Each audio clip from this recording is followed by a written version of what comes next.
Olá, alunos do segundo ano do ensino médio. Eu sou a professora Sara Arinana e a gente vai aqui, estudar um componente maravilhoso que é a biologia. Vamos dar uma olhada aí no nosso conteúdo de hoje.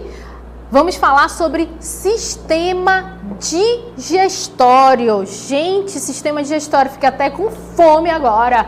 Gente, o sistema digestório, claro, ele é responsável por um processo importantíssimo do nosso organismo, que é a digestão. Então, vamos dar uma olhada no que é digestão. Digestão, o que ela faz, onde vive, o que dizem sobre a digestão. Então, olha aí, gente, acompanha comigo. A digestão é a transformação dos alimentos em substâncias assimiláveis. Como assim, professora? Então, olha só, é a transformação dos alimentos em substâncias assimiláveis, ou seja, substâncias em que a gente vai conseguir absorver, ok? Realizada no aparelho digestório, tá? Então, segura bem aí. Olha aqui nos meus olhos verdes. Gente, o alimento, ele é composto por nutrientes. Então, só que a gente não vai conseguir absorver o alimento muito grande. Então, imagina, por exemplo, um churrasquinho de gato. Gente, que delícia, né? Churrasquinho de gato que vem com aquela gordura. Então, é muito grande, o alimento ele é muito grande. E aí, tudo que vai acontecer no nosso sistema digestório é para fazer com que esse alimento fique muito menor, fique na forma microscópica, fique na forma só de nutrientes, para que ele consiga ser assimilável, para que ele consiga ser absorvido pelo nosso intestino. Então, tudo que a gente vai ver no processo digestório é para diminuir o tamanho desse alimento, ok? Ainda aqui. E aí, eu tenho dois tipos de processos na minha digestão. O processo mecânico, aqui, vamos dar uma olhada, a digestão mecânica e a digestão química, ok? A digestão mecânica e a digestão química. Mecânico é tudo aquilo que vai ter movimento, tá bom? É tudo aquilo que vai ter movimento. E químico, na digestão química, eu vou utilizar partículas chamadas de enzimas. Então, eu vou utilizar as enzimas. Acompanhe aqui comigo na digestão mecânica. É realizada com a mastigação tem um movimento, a deglutição e com os movimentos que acontecem no tubo digestivo, chamado de movimentos peristálticos. Então, tudo isso é movimento. Já na digestão química, eu vou ter os alimentos são decompostos em partículas menores, sempre para diminuir, graças à ação de enzimas, ok? Muito bem. Então, eu tenho duas formas de diminuir meus alimentos, tá? No processo digestivo, seja pela digestão mecânica, seja pela digestão química. Vamos dar uma olhada aí na nossa próxima imagem, que eu vou ter os órgãos do sistema digestório. Então, nos órgãos do meu sistema digestório, gente, eu vou começar aqui, com a boca. O alimento vai entrar na boca, vai passar pela faringe, esôfago, estômago, intestino delgado e intestino grosso, tá bom? E a gente vai ter as glândulas anexas. Como é que a gente vai prosseguir com a nossa aula aqui? A gente vai falar de cada um desses órgãos e é importante que você observe o órgão, o que o alimento sofre ali, né? O que ele vai sofrer naquele órgão, se vai ser por meio da digestão mecânica ou da digestão química, ou os dois. Vamos começar com a boca. A boca, não é? A boca, no nosso primeiro órgão do sistema digestório, aqui a boca. Na sua base existe uma estrutura muscular, a língua. A língua é muito importante, gente, para misturar o alimento com a saliva. Então, na boca, eu vou ter tanto a digestão mecânica quanto a digestão química. Por que mecânica? Porque eu vou mastigar o meu alimento, eu vou misturar o meu alimento, não é, com a língua ali, e eu tenho a saliva. A saliva, ela contém enzimas. Essas enzimas vão ajudar a digerir ali um pouquinho dos meus alimentos. Na saliva, eu vou ter uma enzima, ok? Uma enzima chamada de amilase salivar. Ela vai se unir ali a alimentos que contêm amido, por exemplo, pão, não é? Por exemplo, eu vou comer lá o meu x-salada, né? 3 x-saladas por 13. Gente, inflacionou, né? Que antes era 3 x-saladas por 10, agora é por R$13, 15. Então eu vou mastiguei o meu x-salada e ali o primeiro, né, o componente é o pão. O pão, ele vai começar a ser digerido ali na boca, os outros alimentos também, através da mastigação. E a saliva, ela vai conter essa enzima que vai ajudar ainda mais a digerir o pão, ok? Tanto que se você observar, o pão ele vai logo ser dissolvido na boca, ok? A outra coisa super importante, uma olhada aqui, é que à medida que eu vou passando do meu tubo digestório, o nome do alimento vai mudando. Então, após a digestão química e mecânica na boca, eu já chamo de bolo alimentar, beleza? Vamos para o próximo. Então, o próximo órgão é a faringe. Gente, a faringe é esta região aqui, ó, é a minha garganta. Deixa eu colocar uma outra cor. É aqui, é a minha, aqui, ó, é a minha garganta, tá bom? É a minha garganta, é a faringe, tá? E aí, gente, depois da mastigação, eu vou então engolir. Vamos acompanhar bem aqui, ó. Após a mastigação, o bolo alimentar passa pela faringe e é direcionado para o próximo órgão, que é o esôfago, através da deglutição. O que é deglutir? Deglutir é engolir. Professor, por que não fala engolir? Gente, engolir é feio. Aí eu engoli. Não. Agora você vai dizer eu degluti. Então, boca, faringe. Na boca eu tenho a mastigação, tenho a salivação, e na faringe eu tenho a deglutição. Observe que quando eu vou engolir, eu ainda tenho controle do meu movimento, tá? A gente vai passar para o próximo órgão é o esôfago. O esôfago é este canal aqui, gente, ó. Este canal parece muito, né, assim, grande, mas ele só tem 25 centímetros, tá bom? E ele é muito fino. Então, você que gosta de comer o churrasquinho de gato com farinha, logo depois, toma cuidado para não se engasgar, porque o esôfago é estreito. Gente, a partir do esôfago, eu vou ter chamado de os movimentos peristálticos. Os movimentos peristálticos, eles vão começar no esôfago e vai até o intestino grosso. Os movimentos peristálticos, olha aqui nos meus olhos verdes, eles são movimentos que parecem ondas, tá? Eles vão assim, ó. Só que a gente não controla esses movimentos, tá bom? Então, boca, faringe, eu ainda controlo o movimento, até a deglutição. Passou para o esôfago, eu não controlo mais. Eu só vou voltar a controlar lá no reto, lá na última parte do intestino grosso, ok? Então, a partir do esôfago, eu tenho os movimentos peristálticos, que são movimentos involuntários, formando assim ondas, que é para todo o alimento, no caso aí o bolo alimentar, e passando ao longo do meu tubo digestório. Vamos para o próximo, estômago. Gente, o estômago, o alimento chegou lá, o bolo alimentar chegou lá no meu estômago, ok? Chegou aqui no meu estômago. O estômago, ele é importantíssimo, porque ele vai conter o suco gástrico. O suco gástrico é uma mistura de ácido clorídrico e com uma enzima muito importante chamada de pepsina. A pepsina, ela vai decompor, ela vai digerir proteína. Então vamos voltar para o meu x-salada, né? Fui lá na promoção, eu e os meus amigos fomos lá na promoção, compramos 3 x-saladas por R$13.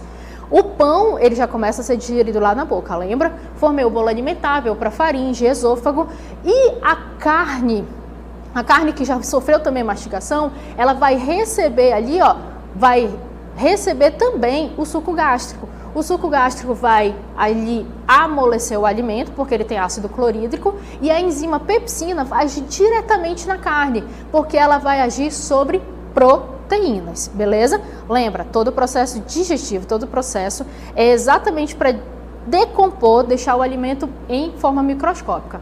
Vamos continuar falando do estômago, aí na nossa próxima imagem. E olha aí, gente, o bolo alimentar, após ser misturado com suco gástrico, ele é denominado quimo. Então, bolo alimentar, depois eu venho para quimo, depois que ele sofre a digestão no estômago, ok? O estômago, ele tem uma região muito legal, gente. Eu gosto muito do estômago. O estômago parece uma bolsa aqui, ó, e deixa eu dar um pouquinho mais de ênfase. Então, aqui no início do estômago, fazer essa bolinha amarela, no início do estômago e no final do estômago, a gente tem o que a gente chama de esfíncteres. O que, professora? Como é que é o nome? Esfíncteres. Esfíncteres são como se fossem portas, tá? Aqui em cima, esse esfíncter prende a entrada do estômago para o bolo alimentar não voltar, e no final ele vai prender também, e ele só vai soltar o quimo quando for para o intestino o próximo órgão, que é o intestino delgado, ok? Então, uma outra coisa que eu quero enfatizar do estômago é que o estômago, ele contém um ácido, então o suco gástrico ele é muito ácido, ele está entre 1,5 e 2, ok? Por que isso é importante, gente? A gente sabe que, infelizmente, a gente tem algumas outras doenças, né? Como, por exemplo, a bulimia. Na bulimia, a pessoa, ela come, mas depois ela vai forçar a saída do alimento. Só que quando esse alimento sai, e ele já estava lá no estômago, quando ele sai junto com o ácido. Então, esse ácido ele vai queimando o esôfago, garganta. Não sei se você já teve um mal-estar e quando nós colocamos para fora o alimento, a garganta fica doída. Por quê? Por causa do ácido que veio lá do estômago. Isso é super prejudicial, ok? Repetidas vezes é bem prejudicial. Então, depois que o alimento saiu do estômago, sofreu digestão no estômago, a gente vai para o intestino delgado. Vamos lá? Gente, o intestino delgado, ele é o clímax, ele é o ponto alto da digestão. Por quê? Porque é lá que vai acontecer a absorção dos nutrientes, da maioria dos nutrientes. O intestino delgado, ele tá bem aqui, eu vou colocar ele em amarelinho. Aqui, ó, bem aqui no meio é o meu intestino delgado. Ele tem cerca de 6 metros de comprimento. Eita, é grande, bem grande. E ele é dividido em duodeno, jejuno e íleo, ok? Lá no intestino delgado, gente, o nosso alimento, ele ainda vai sofrer digestão, ele ainda vai receber alguns sucos gástricos, ok? Vai ainda receber, perdão, alguns sucos digestivos, tá? Ele ainda vai continuar sendo digerido. E lá no intestino delgado, depois que acontecer a digestão, ele vai absorver esses nutrientes. É o ponto máximo, vamos dizer assim, da digestão. Vamos voltar aqui ainda? Olha, a mucosa entérica é a parte de dentro do meu intestino delgado, entérico é intestino. Apresenta milhões de dobras, chamadas de vilosidades. Então, lá no meu intestino calma, respira. No meu intestino delgado, eu tenho várias vilosidades, assim, ó, em que os nutrientes, eles vão cair aqui, entre as minhas vilosidades, e esses nutrientes já estão na forma microscópica e eles vão ser absorvidos pelo meu intestino. E aí sim, o nutriente ele vai ser distribuído para todo o meu corpo. E aí eu vou ver, né, o meu x-salada, o meu 3x13, se transformando daí em nutrientes que vão me ajudar na composição das minhas células, na composição do meu cabelo, ok? Essas coisas, todo o meu organismo, beleza? Vamos continuar no intestino delgado. Gente, no intestino delgado, o alimento ele passa a ter um aspecto aquoso. Aquoso lembra o quê? Água, esbranquiçado. Então, aqui o alimento ele ainda tem muita água, tá bom? Ainda tem muita água.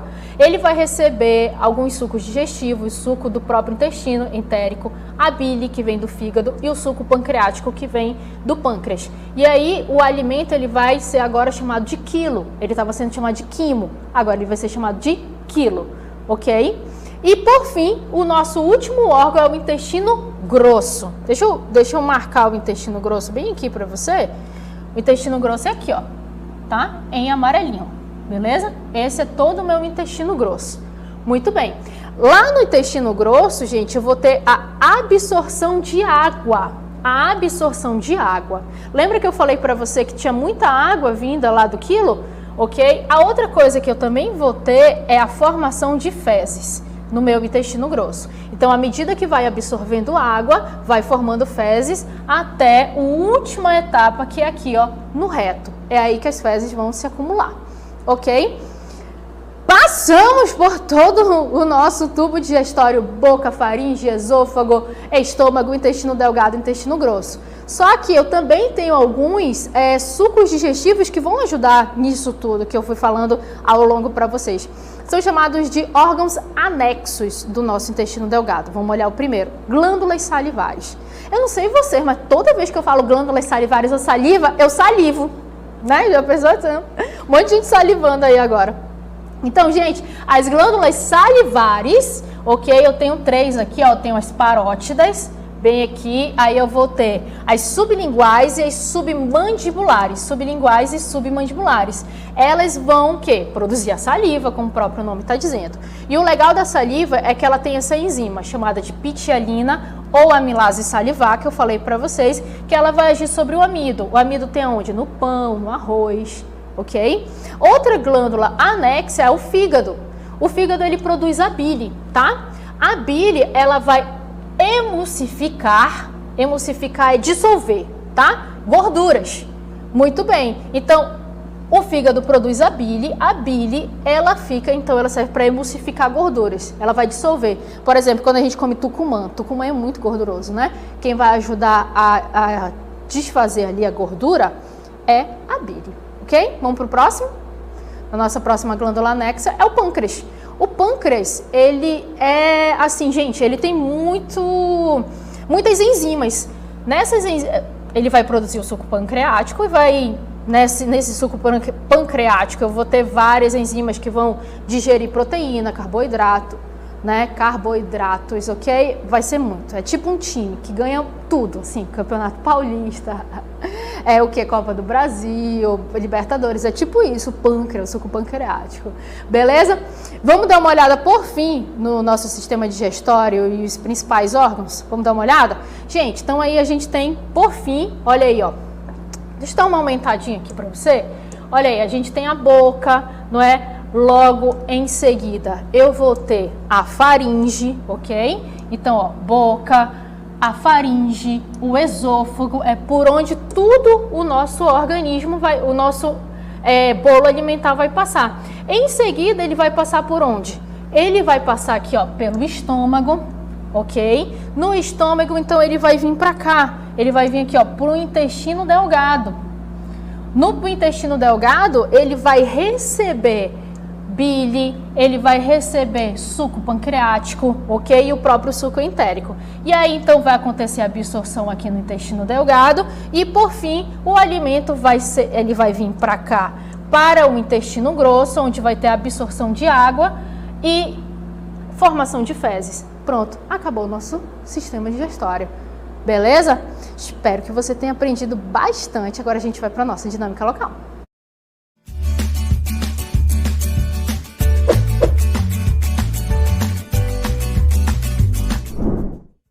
Na nossa dinâmica local, a gente tem duas questões. A primeira, para você marcar a alternativa correta, e vamos para a segunda, para você diferenciar digestão mecânica e química. Daqui a pouquinho a gente volta.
Muito bem, vamos comentar então? Vamos dar uma olhada aqui na primeira questão. Olha aí, gente, o bolo alimentar, não é? Lembra que à medida que vai acontecendo a digestão, dependendo do órgão, o nome vai mudando. Então, bolo alimentar é após a digestão da boca, aí vai faringe, estômago, ok? O bolo alimentar, após a deglutição, segue pelo esôfago até atingir o estômago. Ele se move, o bolo alimentar, se move pelo esôfago através de movimentos involuntários, que eu não controlo. O nome desses movimentos? Vamos dar uma olhada aí o que os nossos alunos responderam, não é? Olha aí, a gente tem a Gleison, deve ser o nome. A primeira questão, letra B, movimentos peristálticos. Muito bem. Quem mais? Quem mais? A Polly, aquela íntima já, né? Poliana, a Polly, também disse que é a letra B, concorda. Um monte de gente. O Vinícius, o Vini, íntima também do Vini, ele disse que também é a letra B. Quem mais? Alguém respondeu diferente? O Jefferson disse que é a letra B também. Né? Um monte de gente está dizendo. A Elizabeth, né? A Beth, a íntima também da Beth, né? Ou da Eli, letra B. O Luciano, ok, muito bem. Uma coisa, o Ivan também. Uma coisa que eu queria destacar é que o pessoal está colocando as escolas, gente, muito legal, né? Tem um pessoal aí do Solon, né? Tem o pessoal do Solo de Lucena. Tem o pessoal do Lecita, Nossa Senhora de Nazaré, do Áurea Braga, né? Olha aí o Áurea Braga, que legal, muito bem, achei muito legal também colocar as escolas, pode colocar solo, eu queria tanto, gente, vocês não tem essa, quando eu era jovem, né, tava no ensino médio, eu queria tanto estudar no solo, sei por que tinha esse negócio, né? Porque é lá na Constantino Neri, né?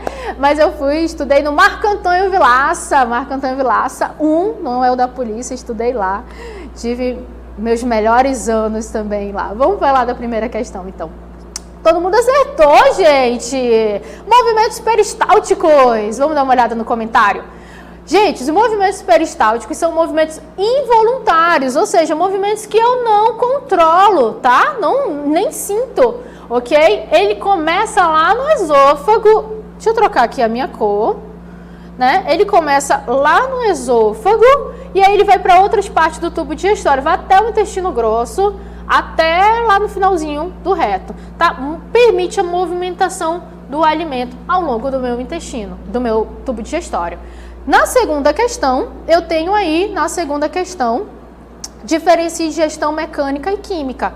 E aí eu quero até destacar o comentário, né? Cadê o comentário do nosso aluno aqui? O Jefferson. O Jefferson disse assim, gente, respondam a 2. Certíssimo, Jefferson. Eu também estava olhando assim, sim, só vão falar da 1, letra B. Aí o Jefferson colocou lá, o Jefferson denomina você agora representante de turma, segundo ano. O Jefferson disse, respondam a 2 e o pessoal respondeu. Muito bem, vamos dar uma olhada? Olha aí, a Jamile disse, olha, a digestão A2, né, a digestão mecânica sobre a mastigação, realmente. E a química é quando tem as enzimas, tá bom? A Jamile lá do Áurea Braga, não é? Muito bom ali perto da bola do produtor, né, o Áurea Braga. Mais alguém respondeu a segunda questão? Mais alguém além da Jamile? Só a Jamile? Ok, não, mas tá bom. Não, teve mais gente que... a Jamile foi mais de uma vez, é que eu tô vendo ali. Muito bem, mas tranquilo, Jamile, ganhou um ponto, tá? Anota aí no boletim. Vamos falar então da segunda questão? Gente, digestão mecânica, ela tem a ver com os movimentos, não é? Com os movimentos de mastigação, deglutição, movimentos peristálticos. E a digestão química com as enzimas, ok? Beleza? Muito bem. Vamos lá, vamos ver o comentário da segunda questão? Olha aí, a digestão mecânica é realizada com os movimentos, né? Mastigação, deglutição. Lembra que deglutir é engolir. Agora você não vai dizer, eu engoli, eu degluti.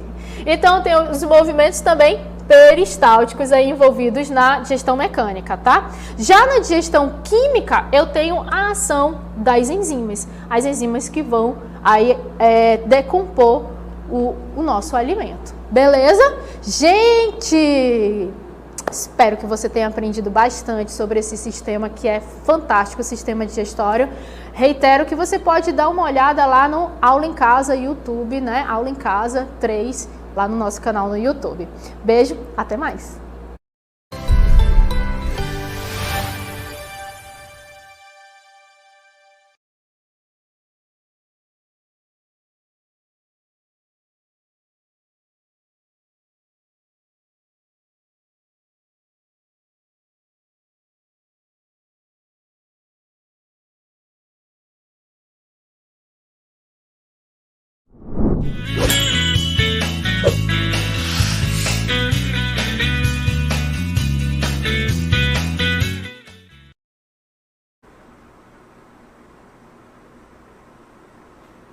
Muito bem, queridos alunos, estamos de volta aqui agora para a nossa aula do segundo ano. Eu sou o professor Nelson Bezerra e nós vamos ter a nossa aula número 54. Essa aula vai falar sobre termologia. Falamos sobre calorimetria nessa aula, conceito de calor, processos de transmissão do calor, que são a condução, a convecção, a irradiação ou radiação do calor. Vamos começar então agora, primeiro, conhecendo qual é o conceito para o calor. Então, o calor é uma forma de energia. O calor é a energia térmica em trânsito, em movimento, de um corpo com maior temperatura para um corpo com menor temperatura. A gente vê aí na imagem o fluxo do calor indo para o corpo que está, do corpo que está com 80 graus Celsius para o corpo que está com 30 graus Celsius. Lembre-se que essa transferência de energia, esse fluxo de calor, sempre vai acontecer do corpo mais quente para o corpo mais frio.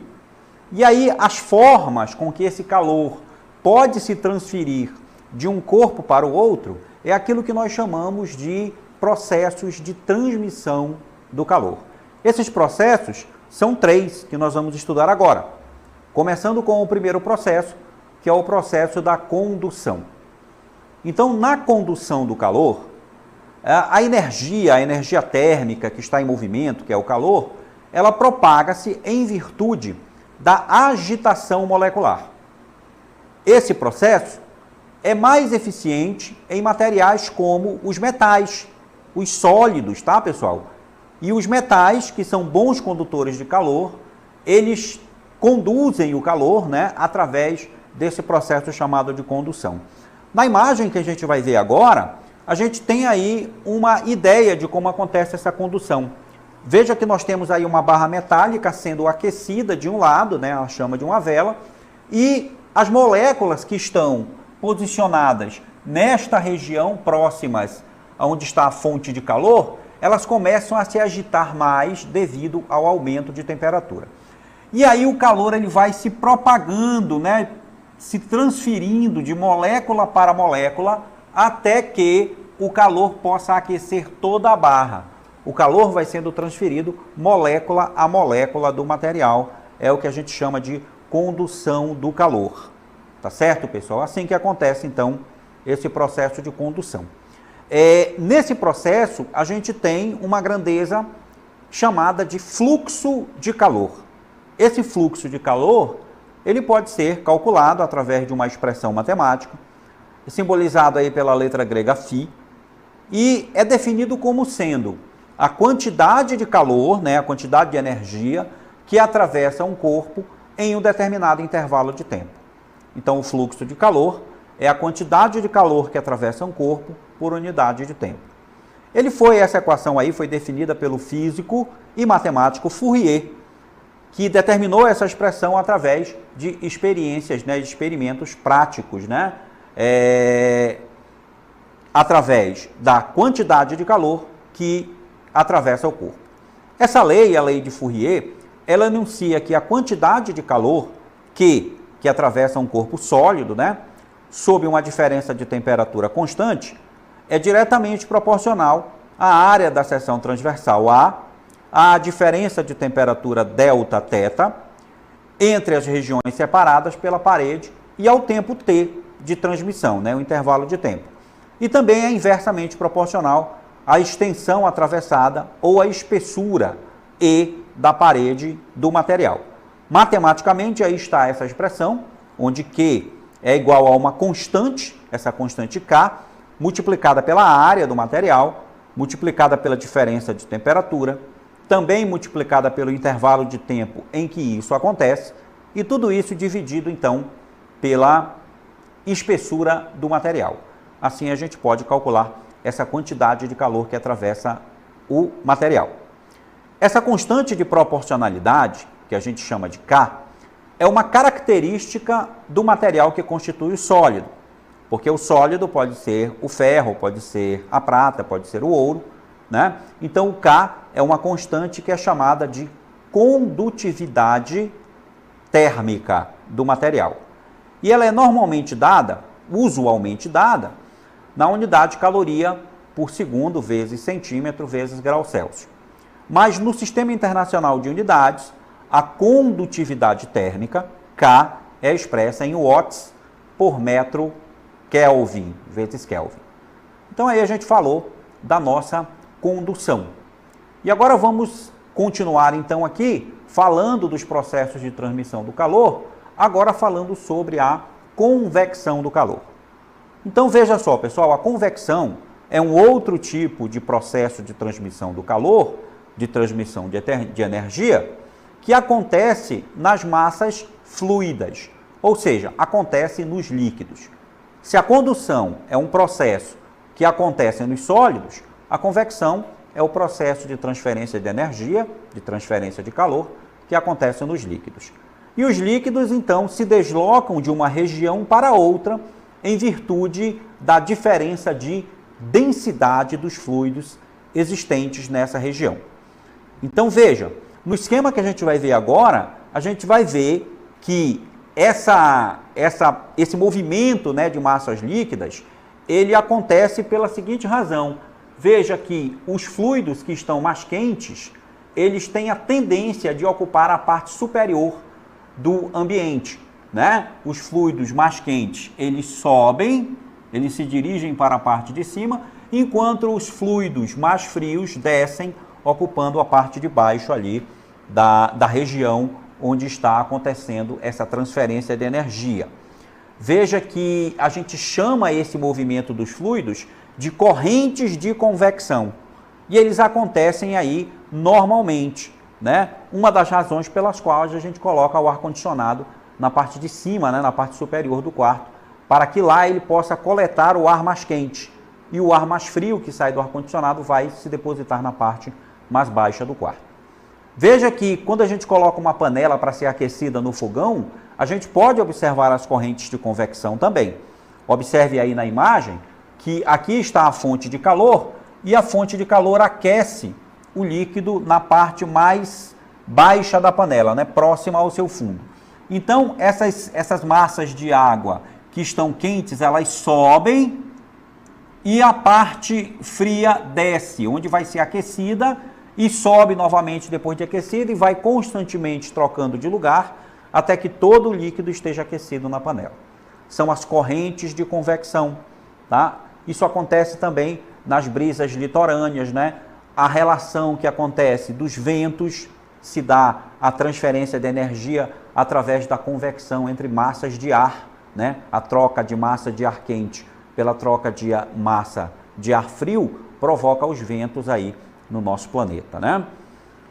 Nós temos agora um vídeo muito interessante para assistir sobre essa situação aí das correntes de convecção que acontecem no nosso dia a dia e aqui na nossa região. Vamos assistir.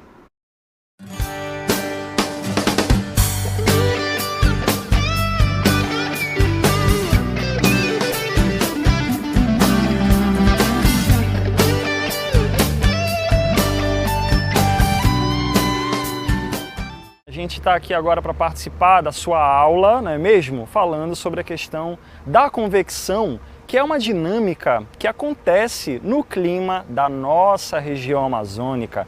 Nós vivemos numa área, pessoal, que é muito quente e que ao mesmo tempo chove bastante. Tudo isso por conta da influência do clima aqui na nossa região, a influência das massas de ar, esses grandes blocos de ar que estão circulando o tempo todo aqui na nossa região. Então, dependendo do ponto onde esteja, qualquer lugar aí no planeta, ele vai ter uma característica climática específica. No caso aqui da nossa região, o fato de nós estarmos próximos da linha do Equador, o fato de nós recebermos muita energia solar e também a questão ali da formação das chuvas por conta da floresta amazônica. Tudo isso vai trazendo aquelas características da nossa região. Então, a questão do clima, a questão das massas de ar são muito importantes para essas características que a gente conhece bastante aqui da nossa região, esse calor e também essa quantidade de chuvas gigantesca.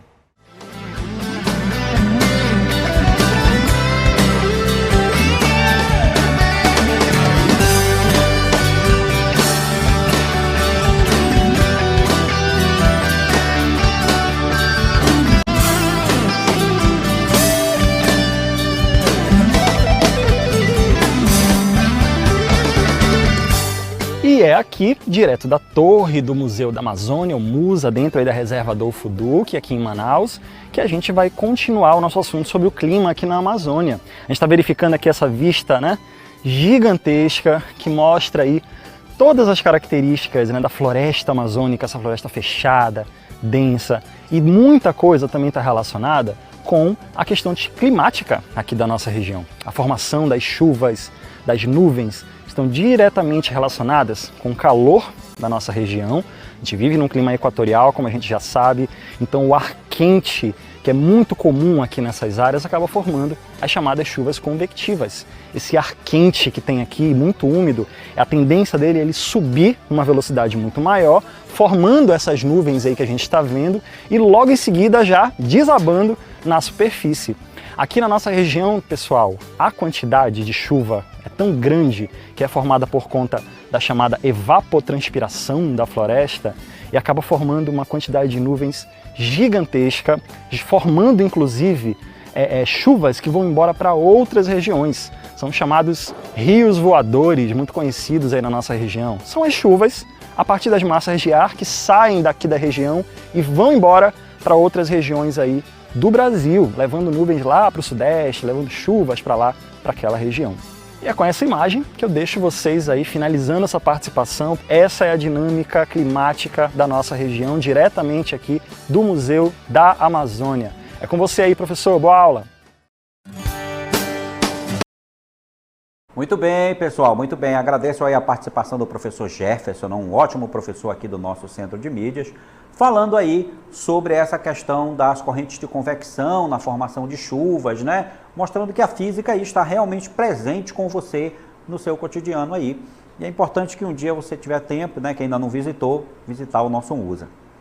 Bem, pessoal, falamos sobre a condução, convecção e agora vamos seguir em frente falando da radiação ou irradiação do calor.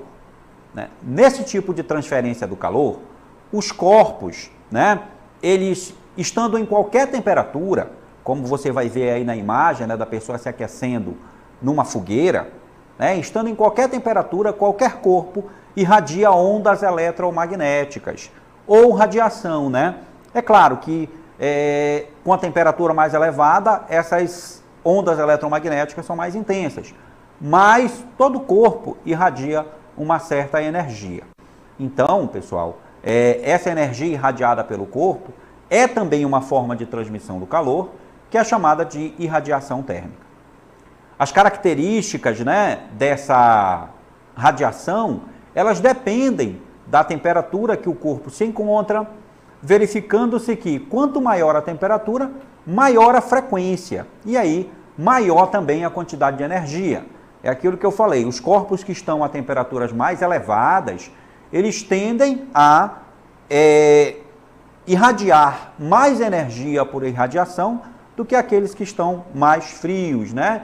Como nós estamos vendo aqui, por exemplo, que o Sol, ele irradia uma grande quantidade de energia para a Terra. O Sol é a única fonte de energia do nosso planeta. Então, essa energia vem em forma de irradiação térmica, que é o único dos processos de transmissão do calor que pode ser transmitido através do vácuo. A irradiação é o único processo que pode ser transmitido pelo vácuo e também, é claro, com a presença de meio material. Essa radiação solar, ela é causada, ela é emitida pelo Sol, né, proveniente de reações que ocorrem na superfície desse astro, dessa estrela. A radiação solar se propaga através de ondas eletromagnéticas que vão pelo vácuo. Muito bem, pessoal, chegamos aqui ao final da nossa aula aqui sobre os processos de transmissão do calor e agora nós vamos conhecer a nossa dinâmica local interativa.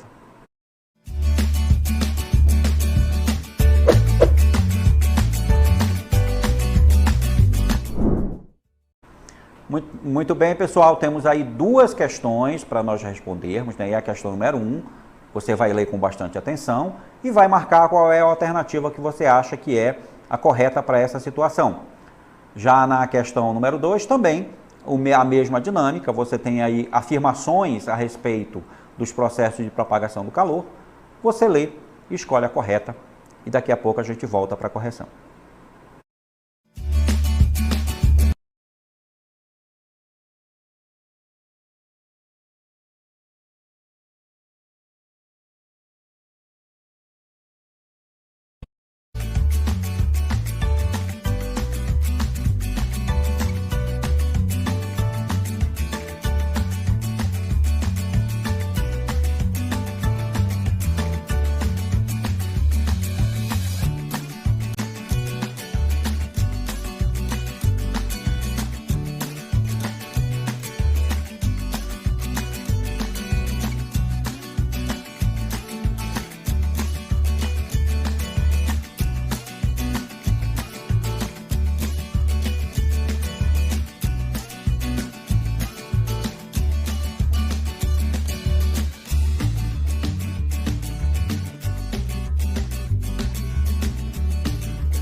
Muito bem, pessoal, estamos de volta agora para a correção aí das nossas atividades, da nossa dinâmica, né?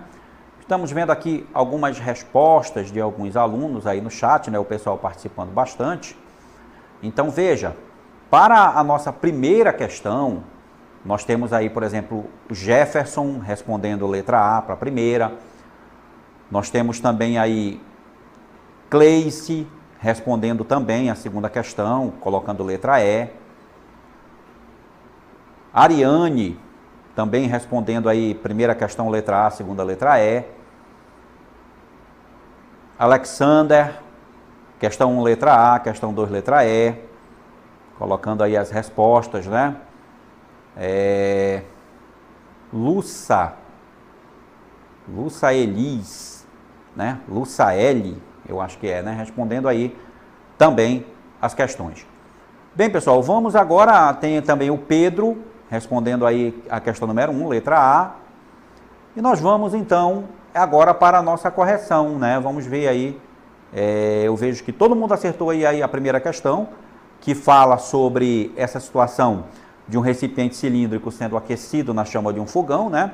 E a transferência do calor nessa situação, ela se dá através da convecção, a convecção do calor. Então lá, a transmissão do calor por meio das moléculas de água durante o aquecimento ocorre apenas por convecção. O processo de transmissão do calor que ocorre para os líquidos e gases. Então aí resposta à letra A. Tá certo, pessoal? Então, nós vimos então que a convecção é a forma de propagação do calor que ocorre nos fluidos. Agora, na questão número 2, o pessoal aí começou, estava acompanhando o chat, começou respondendo corretamente, depois mudaram de opinião quando viram aí as outras alternativas, certo? A resposta aí para a questão número 2 é exatamente a letra A. Por quê? Porque veja lá o que diz a letra A. Vamos voltar aí lá nas alternativas, letra A. A convecção é o processo de propagação do calor que proporciona o efeito das brisas marítimas, dos ventos, né, que ocorrem na praia, por exemplo. Isso ocorre porque existe uma diferença de temperatura entre o ar que está acima da areia da praia e o ar que está acima da superfície da água. O ar que está acima da superfície da água, ele durante o dia, ele é mais ameno, é mais frio, porque a água demora muito a se aquecer. Já a areia da praia se aquece rápido. Então essa diferença de temperatura entre essas massas de ar faz com que na praia esteja sempre correndo aquele vento gostoso, né? Aquela brisa marítima. Por que a letra E não pode ser a resposta correta dessa questão?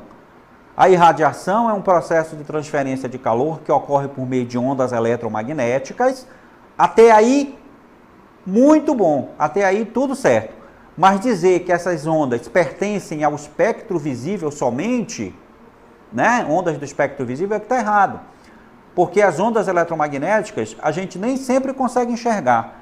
Espectro visível é só a luz branca, né? É só a luz que a gente consegue ver, né? E as ondas que a gente não consegue ver, o infravermelho, né?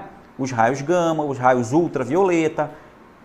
Essas ondas eletromagnéticas também elas podem transferir calor por irradiação. E aí é o que elimina a letra E como resposta correta.